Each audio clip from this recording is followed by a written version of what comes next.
On the northeastern shore of the Sea of Galilee lies a place once bustling with fishermen, boats, and village life. A place called Bethsaida. In the time of Jesus, it was more than just another town in Galilee. It was the home of three of his closest disciples, Peter, Andrew, and Philip. And it was also the scene of a quiet but deeply personal miracle, the healing of a blind man. Yet Bethsaida is remembered not just for its connection to the disciples or the miracles, but for something more haunting. Like Chorazin and Capernaum, it was one of the towns Jesus rebuked for its lack of faith, despite all it had seen. In the Gospel of Mark chapter 8, we're told that a blind man was brought to Jesus at Bethsaida. But unlike other miracles, Jesus didn't heal him in the middle of the crowd. He took him by the hand and led him out of the village. There, Jesus spit on the man's eyes, laid his hands on him, and asked, "Do you see anything?" The man looked up and said, "I see people, but they look like trees, walking." So Jesus laid his hands on him again, and this time his sight was fully restored. It's one of the only miracles recorded in stages. First partial vision, then clarity. It's not just physical healing, it's symbolic. It mirrors how spiritual understanding often comes gradually, not all at once. But Bethsaida was more than the backdrop for a miracle. It was home. Peter and Andrew, brothers who would leave everything behind to follow Jesus, came from here. So did Philip, the disciple who would later bring Nathanael to meet the Messiah. This small fishing village played a massive role in launching the movement that would change the world. And yet, Bethsaida was also a place that resisted belief. Despite the miracles and the teachings, something didn't take root.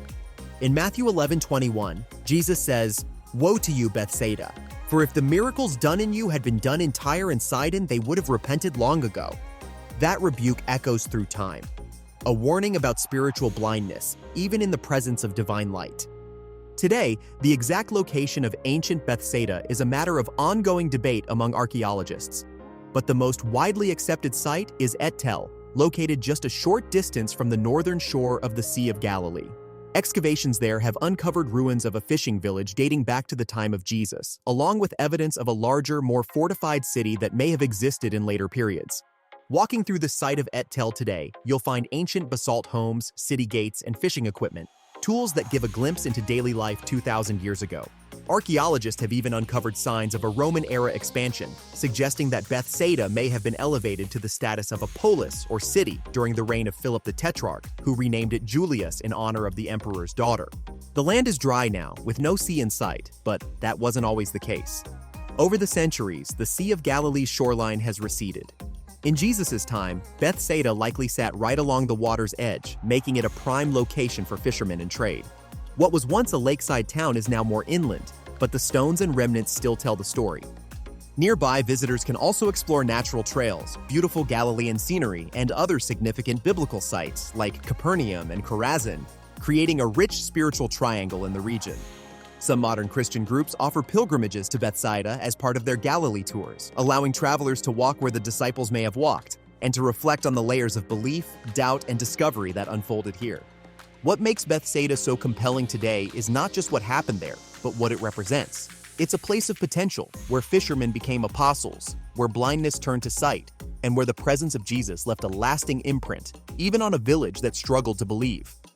It's a reminder that divine encounters often happen in ordinary places, among ordinary people. And the healing of the blind man? It wasn't flashy, it wasn't immediate, but it was personal. Jesus could have spoken the healing into existence from a distance, but instead, he took the man aside, touched him, and stayed with him through the process. That miracle speaks to anyone who feels like their faith is growing slowly. Bethsaida teaches us that it's okay to be in progress. Vision comes in stages. The ruins may be quiet now, but their message still speaks. Bethsaida challenges us to ask, what have we seen and how have we responded? Are we like the man who began to see slowly? Or like the town that saw everything and still didn't believe? If you're drawn to the hidden places of the Bible, those that tell not just of power but of process, struggle, and grace, make sure to subscribe. Because every site, every stone, every village like Bethsaida has a story to tell. And together, they paint the full picture of a journey that continues today.